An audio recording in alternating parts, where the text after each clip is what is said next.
Hi guys, Team RC3D Prints here, and we've got another video on our trusty Traxxas UDRs. Now you find us here in our workshop or garage where we do a lot of our videos and certainly a lot of work on the bigger scale cars. What we want to do on this one is actually show you how we converted this to run in two-wheel drive. It's quite straightforward. There's a couple of pitfalls which I've seen people try when they do two-wheel drive, and you certainly don't want to do those. And I hope you've actually had a quick watch of the video when we use this in two-wheel drive. I'll reserve comment on what I thought to it. Watch that video and see. I'll put a few clips in here so you can see us running it. It is certainly a massively different handling truck in two-wheel drive, not a surprise really. But we'll show you now how we did that modification. It's a very simple modification. 2 tools you need to do it, and 5 minutes max to do it.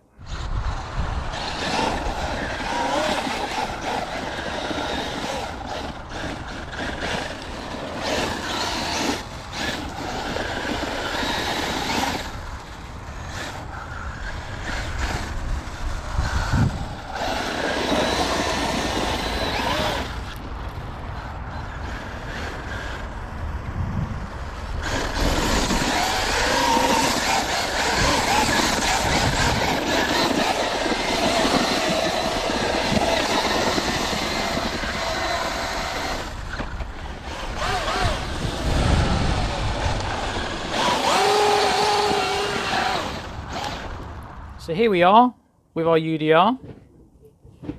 You don't even need to remove the body shell to do this trick or to do this modification. All we're going to do, first things first, we need to remove the wheels. So I think it's 8mm driver just to remove the wheels. Now this is exactly the same from left to right, so I'll just show you us doing one side and then you do exactly the same on the other. So remove your wheel. Wheel comes off there. Now what you need to do now is you need to be able to remove your drive hex. I've obviously got the metal upgraded ones on here.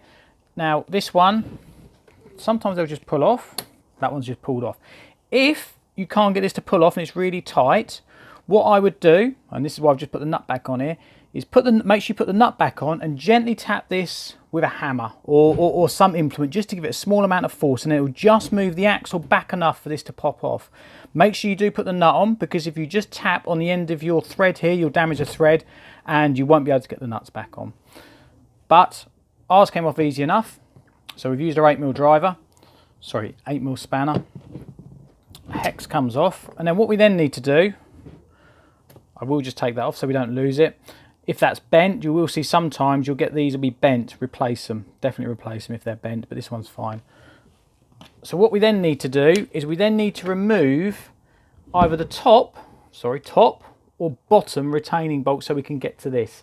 Now with the top, you can't really get to it with the body shell on, so I'm just going to remove it from the bottom. Now it's a 2mm hex driver, pretty straightforward. If you're doing it from the bottom and you've got a lot of dirt build up and you can't get your driver in there very well, then what you want to do is just use a small knife or a scalpel or something just to dig out the dirt out of there so you can get a good purchase with your 2mm driver. Anyway, just undo that. This is quite a long bolt. This one's coming out quite nicely. Again, if you've had damage, you might notice these things might be bent. Shouldn't bend that, but if you do, of course, you want to replace it. So take that off. The hub carrier then pulls out. Whoops, there it goes. So once we've removed the bolt, you can then just slide your drive shaft out. And literally all we're going to do is see that pin there. That might fall out, or we just want to push it out basically. Push it out like that. And there you have your drive shaft removed. And then we just have the axle to go back in the car. So once we've removed the drive shaft, we will then just put the axle back into the hub carrier. Make sure you don't use any ball racers. Then you just need to line up the hub carrier with the ball joint. Well, it's more of a rose joint, I suppose. That's a little bit fiddly. So once you've lined that up, so once that's lined up, the screw or the bolt will just go in there. Then just needs to be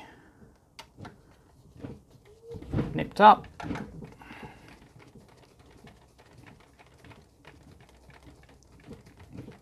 Like so. And then just basically put your pin back in. Make sure you don't mix it up with the one you've just took off from the drive shaft. Push your hex on. Sometimes they'll be a tighter fit than others. Wheel back on.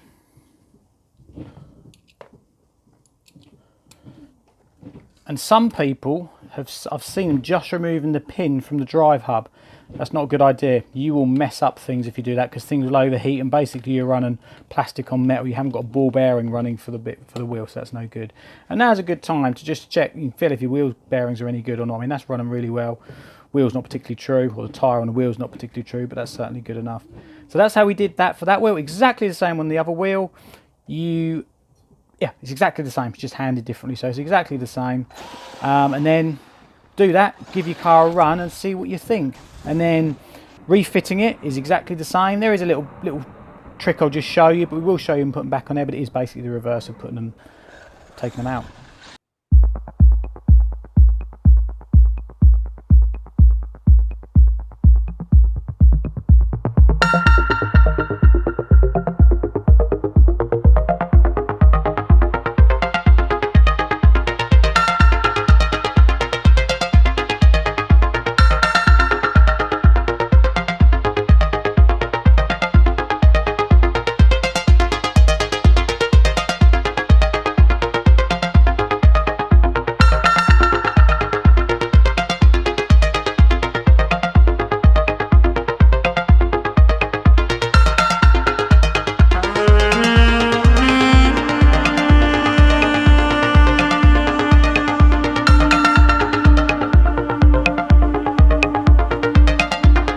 Running there of the UDR in two-wheel drive mode, bit of a handful.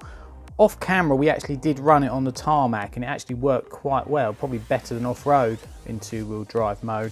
And we've obviously done some drifting videos with these trucks, so it's perhaps something for us to try in the future.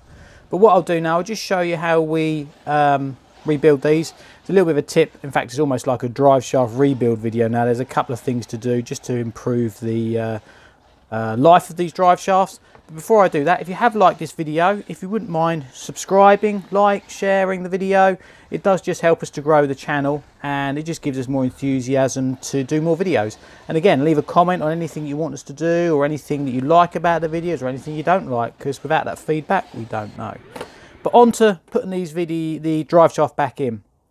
What I'm going to do first of all is remove the wheel, exactly the same as we did it earlier.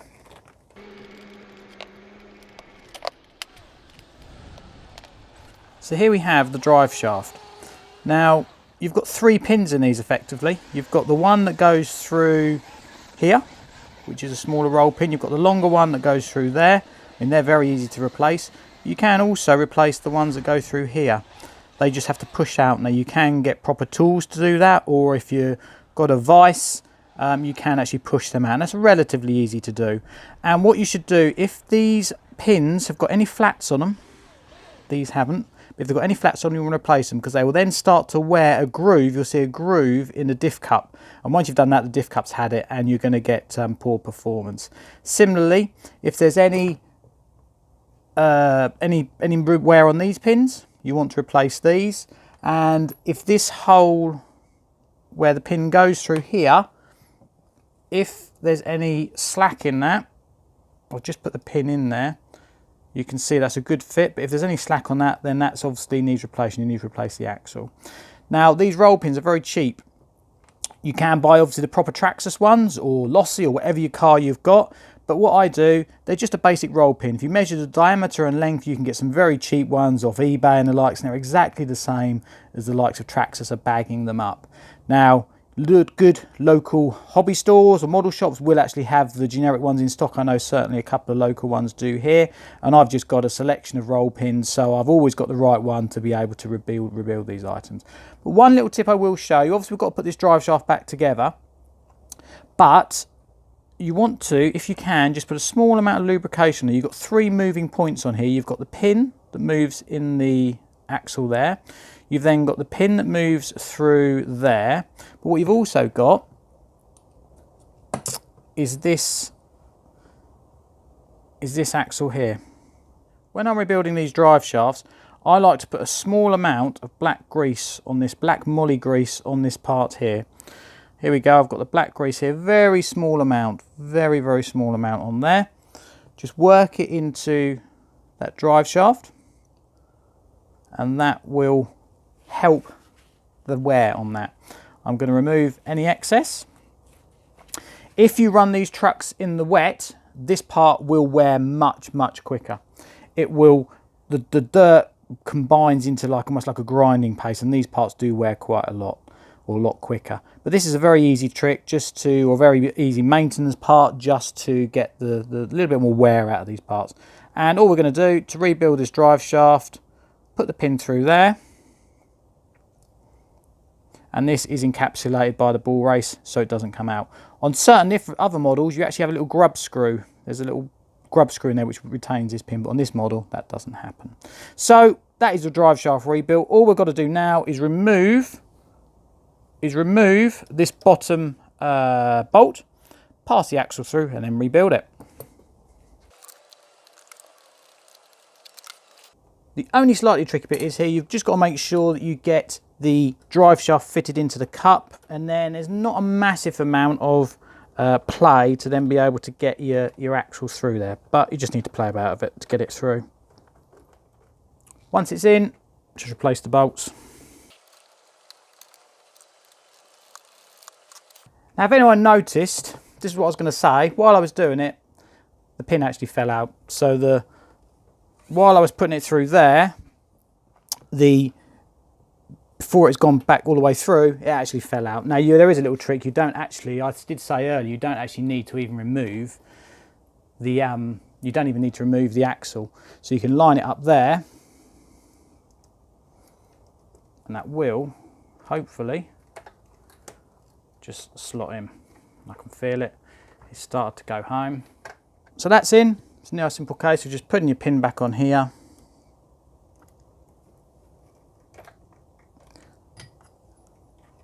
Hub carrier, not the hub carrier, the hex back on, wheel back on, and then just do your nut up.